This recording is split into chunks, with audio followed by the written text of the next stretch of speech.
ওরে, আমার গাছে প্রতিদিন অনেক পেয়ারা হয়, আমি তো পেয়ারা বিক্রি করতে করতে অল্প দিনের ভিতরেই বড় লোক হয়ে যাবো। আরে, আমার পেয়ারা গাছ থেকে পেয়ারা প্রতিদিন কোথায় চলে যাচ্ছে? নিশ্চয়ই কেউ চুরি করছে। এখান থেকে লুকিয়ে লুকিয়ে দেখতে হবে কে আমার পেয়ারা চুরি করে নিয়ে যায় আজকে। ওই চোরকে আজ হাতে নাতে ধরবো। আশেপাশে কোথাও তো দাদুকে দেখছি না। এই সুযোগে পেয়ারাগুলো নিয়ে পালিয়ে যায়।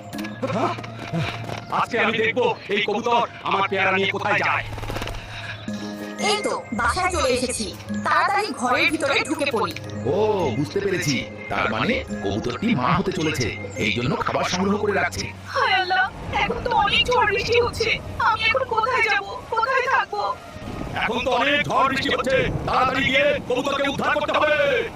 কবুতর বন্ধু, আজ থেকে তুমি আমার সাথেই থাকবে, ঠিক আছে? চলো, আমার বাড়িতেই চলো। আরে কবুতর, তুমি তো অনেকগুলো ডিম পেরেছো। তোমার ডিমগুলো দেখে আমার খুব ভালো লাগছে। দাদু, দেখো দেখো,